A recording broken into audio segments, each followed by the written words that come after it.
wabarakatuh. Berjumpa dengan saya Ismail Nurul Komania, mahasiswi Universitas Islam Medan Rahmat, Prodi PGSD 19A1. Nah, di video kali ini saya akan membahas tentang perkembangbiakan tumbuhan secara vegetatif. Nah, apa sih perkembangbiakan tumbuhan secara vegetatif itu? Perkembangbiakan tumbuhan secara vegetatif adalah perkembangbiakan tanpa melalui perkawinan. Perkembangbiakan cara ini dilakukan dengan cara menggunakan bagian tubuh induknya. Perkembangbiakan vegetatif hanya melibatkan satu induk saja, sehingga sifat anaknya sama dengan sifat induknya. Nah, di sini terdapat dua macam perkembangbiakan secara vegetatif pada tumbuhan, yaitu yang pertama, perkembangbiakan secara vegetatif alami dan vegetatif buatan. Nah, untuk perkembangbiakan secara vegetatif alami, cara perkembangbiakannya antara lain dengan cara yang pertama, membelah diri, yang kedua, spora, yang ketiga, rizoma, yang keempat, umbi lapis, yang kelima, umbi batang, yang keenam, umbi akar, yang ketujuh, tunas, dan yang terakhir, geragi. Nah, di sini saya akan menjelaskan apa itu perkembangbiakan tumbuhan secara vegetatif alami. Yang pertama itu dengan cara membelah diri. Perkembangbiakan dengan cara membelah diri terjadi pada tumbuhan tingkat rendah, yaitu tumbuhan yang bersalah satu. Tumbuhan yang membelah diri akan membagi tubuhnya menjadi dua bagian yang sama secara langsung. Sel anaknya ada yang segera memisahkan diri dari induknya dan ada yang tetap menempel pada tubuh induknya hingga membentuk kelompok. Contohnya, tumbuhan yang berkembang biak dengan cara membelah diri itu yaitu terdapat pada tumbuhan Volvox. Nah, untuk pembahasan selanjutnya, saya akan menjelaskan tentang perkembangbiakan tumbuhan secara vegetatif alami, yaitu spora. Spora adalah inti sel yang berubah fungsi menjadi alat perkembangbiakan. Pada tumbuhan paku, spora dibentuk pada daun, dan spora terletak di dalam kotak spora atau sporanium yang berkumpul di dalam sorus. Sorus adalah kumpulan kotak spora dan sorus terletak di bagian tepi di bawah daun. Biasanya berupa bintik-bintik kecoklatan, dan daun yang dapat menghasilkan spora disebut daun fertil atau subur. Nah, di sini jika sporarium tadi pecah, spora keluar dan jatuh di tempat yang cocok. Spora tersebut akan tumbuh dan berkembang menjadi tumbuhan paku baru. Yang selanjutnya yaitu dengan cara rizoma atau akar tinggal. Tahukah kamu apa sih jenis tumbuhan yang ditunjukkan oleh gambar ini? Bagaimana pula cara perkembangbiakannya? Tumbuhan pada gambar tersebut berkembang biak dengan cara rizoma atau akar tinggal. Rizoma atau akar tinggal adalah batang yang tumbuh mendatar di dalam tanah yang menyerupai akar. Sedangkan ciri-ciri rizoma atau akar tinggal adalah sebagai berikut. Yang pertama, bentuk seperti akar, beruas-ruas seperti batang. Yang kedua, pada setiap ruas terdapat daun yang berubah menjadi sisik.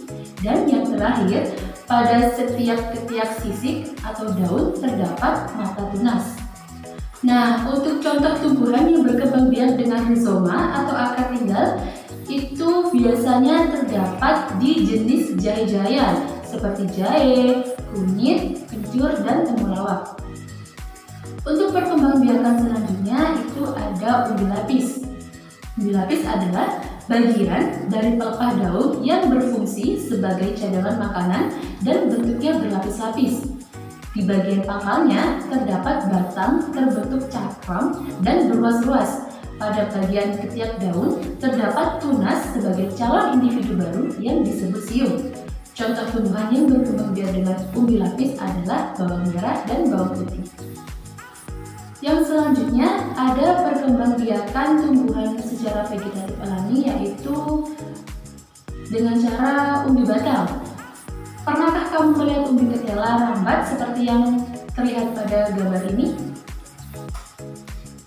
Nah, kentang dan ketela rambat merupakan tumbuhan yang berkembang biak dengan umbi batang. Umbi batang adalah bagian batang yang tumbuh di dalam tanah dan berfungsi untuk menyimpan cadangan makanan, terutama berupa zat tepung. Pada kulit umbi terdapat mata tunas dan jika lingkungan sesuai akan tumbuh menjadi tunas baru. Yang selanjutnya ada perkembangbiakan secara umbi akar.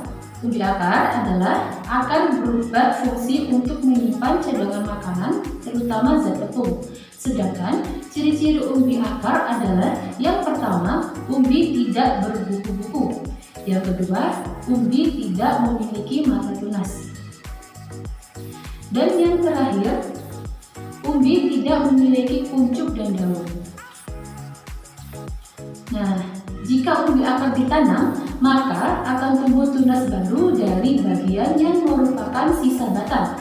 Contoh tumbuhan yang berkembang biak dengan umbi akar adalah wortel dan bunga dahlia. Pada singkong, umbi akarnya tidak dapat untuk berkembang biak karena tidak ada pangkal batangnya. Sedangkan umbi akar pada dahlia dan wortel dapat untuk berkembang biak karena ada tunas pada pangkal batang wortel dan dahlia.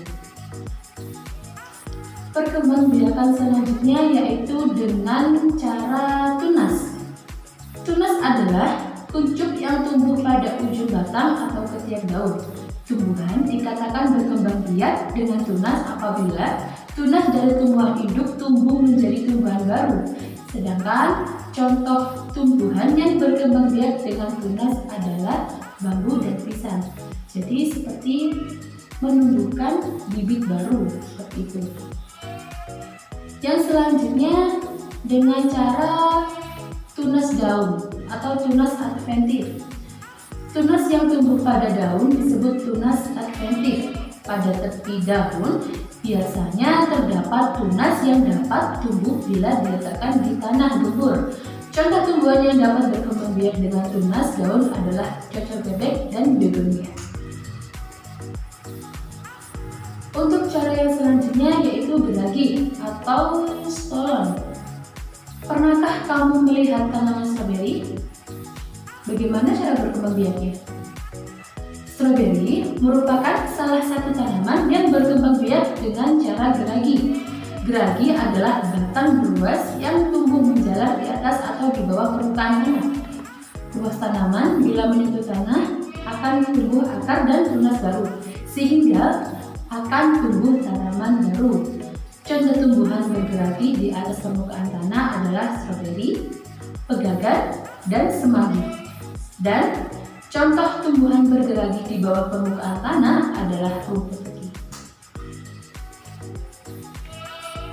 Nah, itu tadi penjelasan tentang perkembangbiakan tumbuhan secara vegetatif alami. Selanjutnya, saya akan membahas tentang perkembangbiakan tumbuhan secara vegetatif buatan. Cara perkembangbiakan tumbuhan secara vegetatif buatan antara lain dilakukan dengan cara mencangkok, stek, merunduk, okulasi atau menempel, dan kopulasi atau menyambung. Nah, di sini saya akan membahas satu persatu dari metode perkembangbiakan tumbuhan vegetatif secara buatan. Yang pertama, saya akan membahas tentang cangkok. Pernahkah kamu melihat tumbuhan yang sedang dicangkok? Apakah semua tumbuhan bisa dicangkok? Mencangkok merupakan usaha untuk memperbanyak atau mengembangbiakan tumbuhan dengan cara membuat akar baru pada bagian batang. Batang yang telah tumbuh akarnya dapat dipotong dan ditanam menjadi tanaman baru. Nah, pada umumnya, jenis-jenis tumbuhan yang biasa dicangkok adalah tanaman buah-buahan seperti jambu, mangga, jeruk, dan belimbing. Selain itu, tanaman bisa juga ada yang dapat dicangkok, misalnya bunga nusa indah, melati, dan soka. Terdapat syarat-syarat tumbuhan yang akan dicangkok. Antara lain, yang pertama, tidak terlalu tua dan tidak terlalu muda. Yang kedua, ukurannya tidak terlalu besar. Yang ketiga, batangnya lurus. Yang keempat, cabang berwarna coklat muda dan kulitnya mulus. Untuk metode selanjutnya yaitu ada stek batang. Stek batang yaitu memperbanyak tanaman dengan cara menanam potongan-potongan batang atau ranting yang ada mata tunasnya. Contoh stek batang yaitu pada tanaman perdana pohon, tebu, sirih, dan bunga sepatu. Selanjutnya ada stek daun. Stek daun yaitu memperbanyak tanaman dengan cara menanam potongan atau helaian daun. Contoh tanaman yang dapat di stek daunnya adalah cocor bebek, begonia, dan seni. Yang selanjutnya ada stek akar. Stek akar yaitu memperbanyak tanaman dengan cara menanam potongan-potongan akar. Contohnya yaitu pada tumbuhan sukun dan kersen. Cara selanjutnya yaitu dengan cara merunduk. Merunduk adalah memperbanyak tanaman dengan cara membengkokkan sebagian batang atau ranting dan memendamnya ke dalam tanah. Sedangkan tumbuhan yang bisa dikembangbiakkan dengan cara merunduk seperti buah apel dan bunga buggenville. Untuk cara selanjutnya di sini ada okulasi atau menempel. Okulasi atau menempel adalah cara memperbanyak tanaman dengan menempelkan tunas muda pada ranting atau batang tanaman induk. Tujuannya adalah menggabungkan sifat tanaman yang berbeda sehingga mendapatkan tanaman yang sifatnya lebih baik dari induknya. Contoh tanaman yang bisa diokulasi adalah jeruk, rambutan, dan durian. Untuk metode selanjutnya yang bisa diaplikasikan yaitu populasi atau menyambung dan kata lainnya mengeteng. Populasi disebut juga mengeteng atau menyambung yaitu menggabungkan batang bawah dan batang atas dari tanaman yang berbeda sehingga diperoleh tanaman baru. Untuk tujuannya sendiri sama dengan okulasi, yaitu menggabungkan dua sifat tanaman yang berbeda tetapi masih satu keluarga. Contohnya antara lain pada tanaman terong disambung dengan tomat. Dan contoh buah-buahan yang biasa dikopulasi adalah mangga dan durian.